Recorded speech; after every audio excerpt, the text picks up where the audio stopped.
ao nome do Senhor Jesus. Abram as vossas Bíblias no capítulo de número 3 do livro de Eclesiastes. Eclesiastes, capítulo de número 3.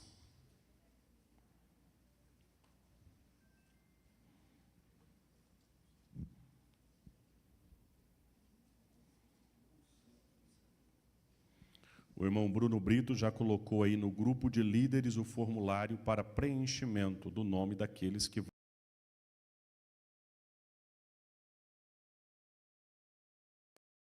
do curso, tá?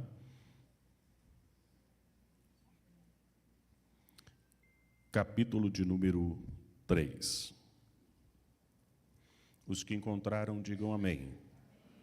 Verso de número 4. Tempo de chorar e tempo de rir. Tempo de prantear e tempo de dançar. Este verso de número 4, ele vai retratar uma realidade e envolver, inclusive, o que é tratado na psicologia como a questão das nossas emoções. Após termos tratado vários outros aspectos neste capítulo de número 3, que nós estamos retratando como sendo as estações da vida. Inclusive, o irmão Márcio Santos postou hoje no grupo dos obreiros, cooperadores e diáconos uma ilustração muito interessante a respeito de Eclesiastes 3. Acho que deve ter uns 22 segundos aproximadamente, né, irmão Márcio? Tá? Que ele retrata a realidade das estações e que todos temos que viver todas as estações. E, consecutivamente, dentro desta realidade, deste livro, capítulo de número 3 de Eclesiastes, tá? Que nós estamos falando sobre as estações da vida, todos nós vamos enfrentar estas estações, tá? A ponto de, inclusive, dentro dessas questões que envolve o lado das emoções, a parte emocional, tá? Que quando o texto está falando sobre o tempo de chorar, não está falando simplesmente do chorar por chorar, né? Mas ele está falando dentro desta realidade que envolve também as questões emocionais. E na vida, quem aqui nunca chorou? Tem alguém que nunca chorou? Não tem? Eu até esperei o pastor Osés falar, eu sou homem, eu não choro. Mas ele não falou, não. É o que eu disse, inclusive, quando eu fiz a introdução deste capítulo de número 3, eu disse que um dos aspectos, logo quando se nasce, para ter a certeza que está vivo, precisa chorar. Não é? Então, se a vida inicia, vamos dizer assim, quando a gente, eu não digo a vida iniciando dentro do aspecto da concepção, né? Mas quando nós encaramos este mundo externo, né? A primeira coisa que precisa se fazer para entender que a vida está começando, né? É simplesmente expresso através do choro. Chorou, está vivo. Se não chorou, tem problema, não é? E alguns, para chorar, precisa apanhar, não é? Da palmada. Aí eu ia querer ver como é que eles iam tratar a lei da palmada com as crianças recém-nascidas. Será que não ia poder mais dar um tapinha para a criança chorar? Mas é só uma... Vamos deixar isso de lado? Mas entendam, irmãos, como nós estamos lidando com humanos, e entenda que o chorar vem primeiro, dentro das realidades das estações da vida. E a vida, muitas das vezes, nos faz chorar, e chorar muito. E entenda que muitas das vezes o chorar é o chorar dentro daquela realidade que muitas das vezes não verte lágrima nos olhos. Muitas das vezes a gente chora por dentro, chora na alma, não é? E o que eu quero dizer com isso? As dores da vida, elas vão nos fazer chorar.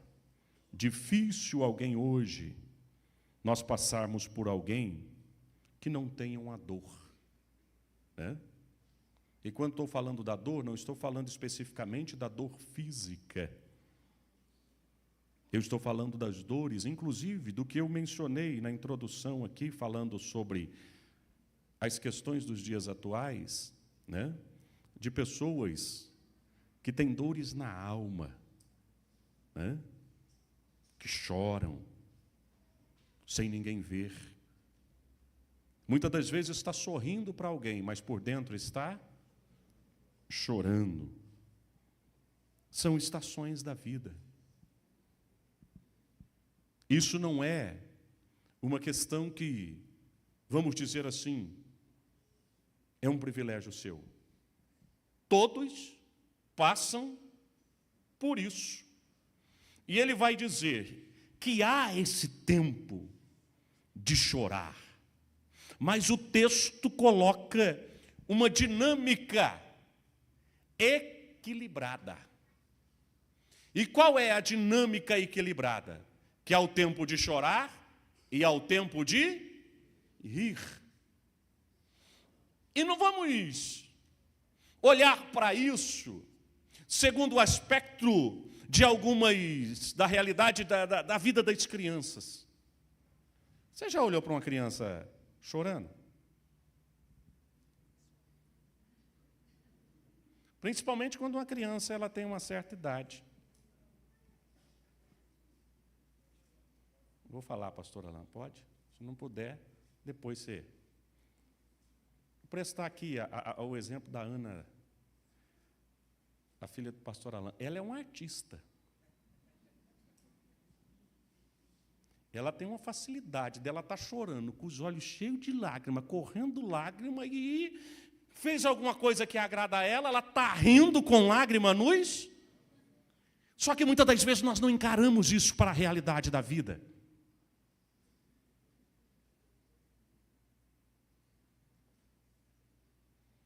Muitas das vezes a gente quer simplesmente ficar dentro da realidade. Não, mas é o tempo de chorar. Não. Há o equilíbrio, há uma dinâmica equilibrada. Você pode até estar chorando hoje, mas eu tenho uma palavra para você nessa noite. Vai chegar o tempo de você sorrir. Vai chegar o momento de você sorrir. E eu sei que você está lembrando, os irmãos estão citando ali, mas está no final, aguenta lá que eu vou chegar lá, tá? Agora, precisamos entender que existem pessoas que mascaram o choro no riso, tá? O que é mascarar o choro no riso, pastor? Rir é bom. Mas rir de tudo é desespero. É por isso que precisa haver o equilíbrio. Lembre-se que há o tempo de chorar, há o tempo de rir, mas também rir de tudo não quer dizer que está tudo bem. Porque quem ri de tudo, no fundo, está envolto em uma questão de desespero. Tá? Quantos já não ouviram aquele adágio que diz assim, eu estou rindo para não? O que é isso? Desespero. Tá? Se for necessário chorar, chore. Tá? Chore. E vocês sabem que, inclusive, tem muitas pessoas hoje que tem problemas de ordem emocional porque não chora. Tá?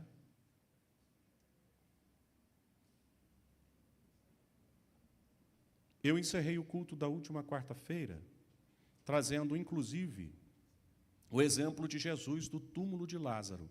O que ele fez? Jesus chorou. E Jesus era homem. E ele? Então não queira ser melhor que Jesus não, pastor Osés. Quando precisar, chore, viu? Porque acaba macho, chora também. É.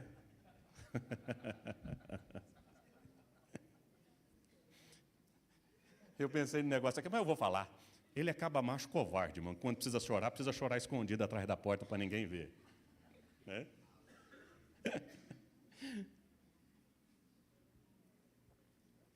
E é lógico, irmãos, que aqui eu não estou falando para ninguém viver aos prantos em desespero. Não, não é isso.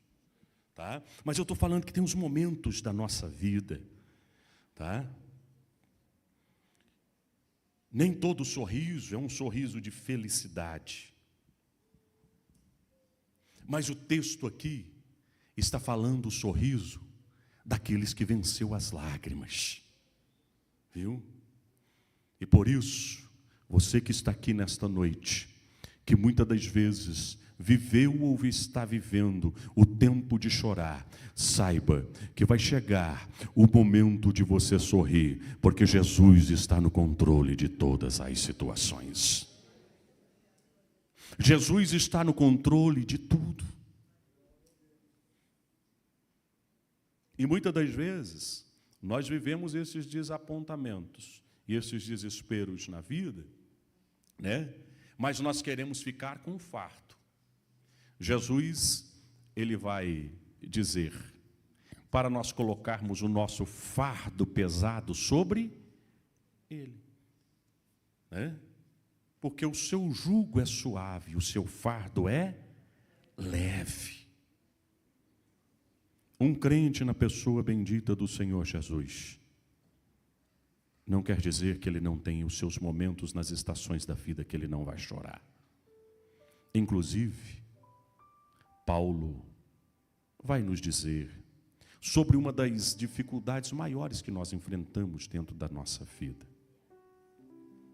que vai ser um momento que muitas das vezes mexe com as sensibilidades da partida de um ente querido. A Bíblia diz assim: não quero, porém, irmãos, que vos entristeçais como os demais, vírgula, que não têm esperança. Eu e você, nós temos esperança. E a nossa esperança tem nome. E o nome dela é Jesus. É por isso que quando você chegar o tempo de chorar, saiba que inclusive quando as nossas lágrimas são vertidas com os nossos joelhos dobrados, e muitas das vezes nos faltam palavras, e a irmã Thalita que canta com muita propriedade esse hino, que diz: com gemidos que palavras não podem explicar, eu elevo ao Pai as minhas intercessões. Quando dobro os meus joelhos em meio às tribulações, Ele ouve o gemido do meu coração. Oh Jesus, a ti confesso, não dá pra viver sem sentir a tua presença no meu ser. Sou eterno dependente ser humano tão carente, estou de novo aqui e quero teu poder.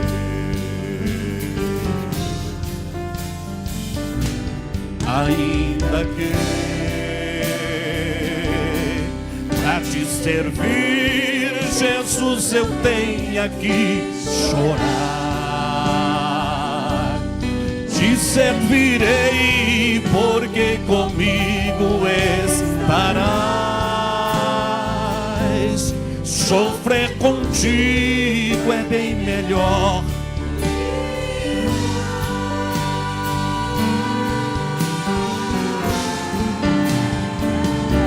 Perdoa-me,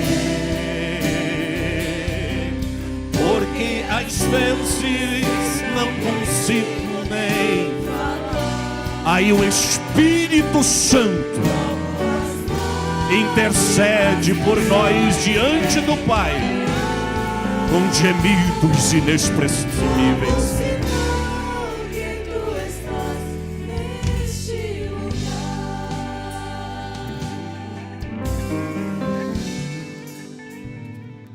Glória a Jesus. E o salmista vai dizer que as nossas lágrimas, elas são colhidas num odre e colocada diante do Senhor.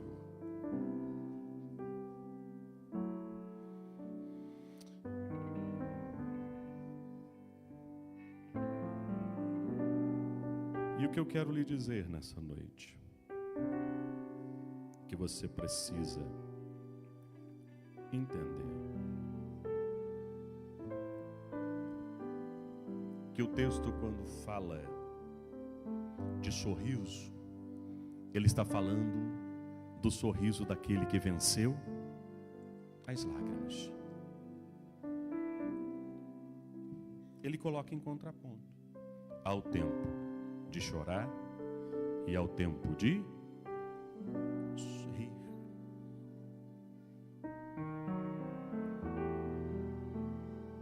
E eu encerro aqui. Ambos, o choro e o sorriso,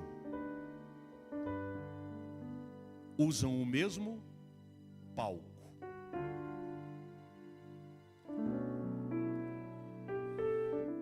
Se você não entendeu, eu vou repetir. Ambos, o sorriso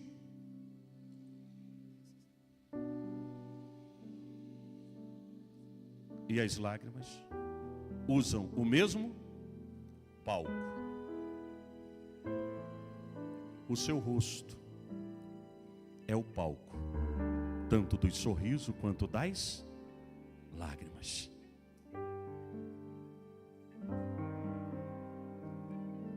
Por fim, o Salmo de número 30. Salmo de número 30. E eu confesso para os irmãos que eu pensei que eu ia falar até o verso 5 e 6 hoje. Mas eu não falei nem a primeira parte. Salmo de número 30, verso de número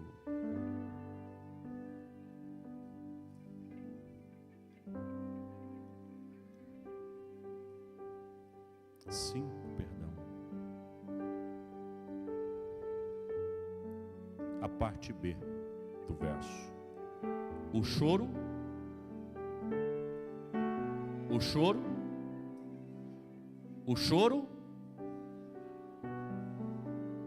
sabe qual é o grande problema de nós? É que quando nós citamos este salmo, nós citamos assim: o choro dura uma. Mas olha o que o texto diz. O choro está dizendo que vai durar uma noite? Pode. Até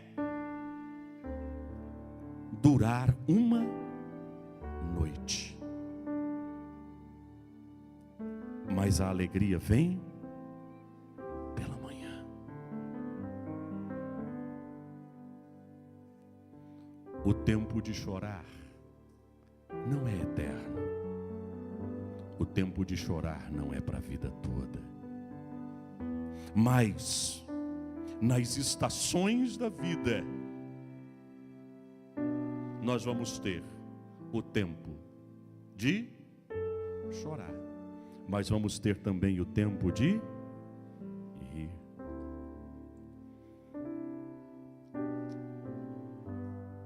Eclesiastes 3, e encerro. Tempo de plantear e o tempo de dançar. Com isso eu encerro o verso de número 4. Se você acha que chorar já está sendo difícil, mas vai chegar um momento que muitas das vezes não é só chorar, é plantear. E plantear é ainda mais intenso. O plantear é pior do que o choro. Perceba que no mesmo versículo ele intensificou a lágrima. Mas quando o texto está falando sobre esse tempo de plantear, ele está falando também do tempo da leveza. Deus tem um momento de tirar o peso do desespero, que muitas das vezes deste mundo nós somos afligidos.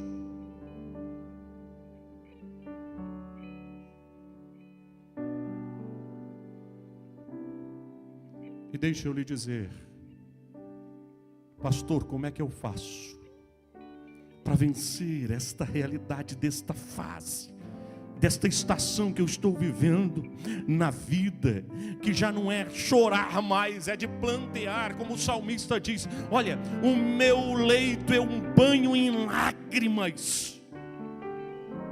Ele faz uma ilustração metafórica de que ele nadava nas suas lágrimas.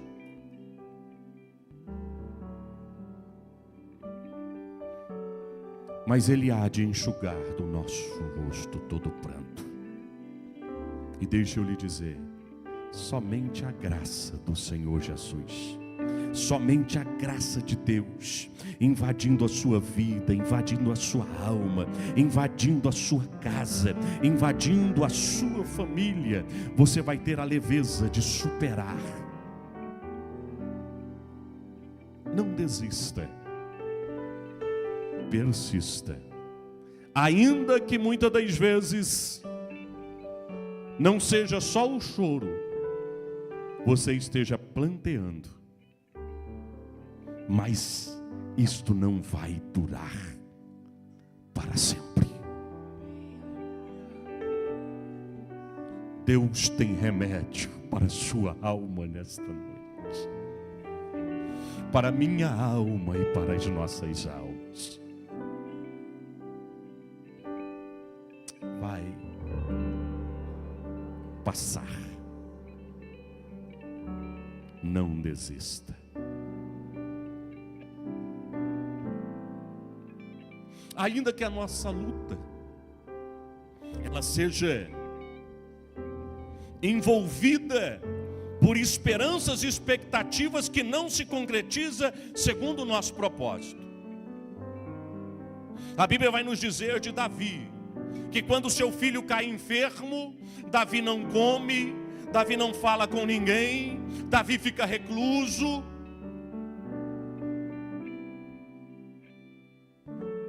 Quem sabe quem olhava para Davi, olhava o momento desesperador que estava sendo para Davi. E Davi era quem? Era o rei.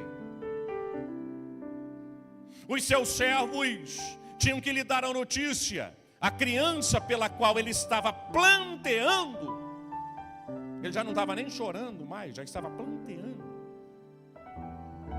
morreu.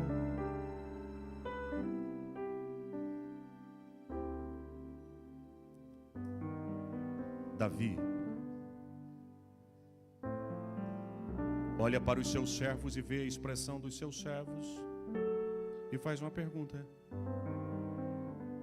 o menino morreu? Eles estavam com medo de dar a notícia e disseram: a criança morreu. Ainda que as nossas expectativas dentro daquilo que nós construímos muitas das vezes venham a morrer, precisamos entender que a esperança maior, que é Deus na nossa vida, ela jamais pode morrer. O que é que o senhor quer dizer com isso, pastor? Davi se levanta, toma banho, come pão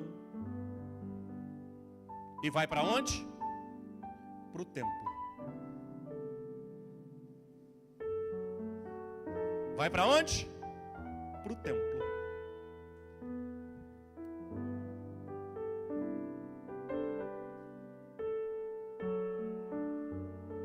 Aí os seus servos não entenderam, a ponto de dizer: nós não estamos entendendo mais nada. Enquanto a criança era viva, ele não queria comer, não queria beber, não queria fazer nada. Agora que a criança morreu, ele levanta, se lava, come pão e vai para o templo. Nós não estamos entendendo mais nada. Vamos perguntar para ele o que está acontecendo. Davi vai explicar de forma magistral. E é lógico que eu vou transliterar isso aqui. Ele vai dizer assim: enquanto eu podia fazer alguma coisa por ela, eu fiz. Agora, eu já não posso mais fazer mais nada por ela.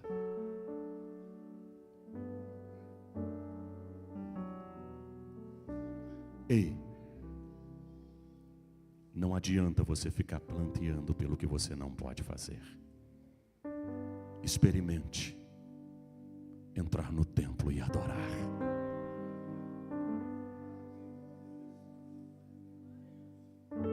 Não entrar no templo e lamentar, mas entrar no templo e adorar. Aí Davi vai dar a explicação magistral.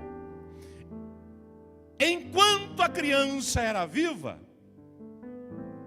eu tinha alguma esperança que ela pudesse permanecer. Agora, ela não pode vir a mim, mas eu irei a ela.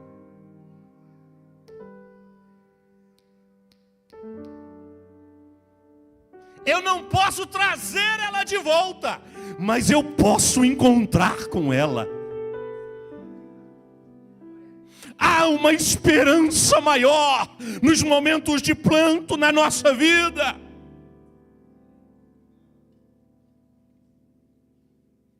Há uma esperança maior que não pode ser sufocada pela estação do choro e vivermos perpetuamente. E eu não quero que você neutralize as suas lembranças.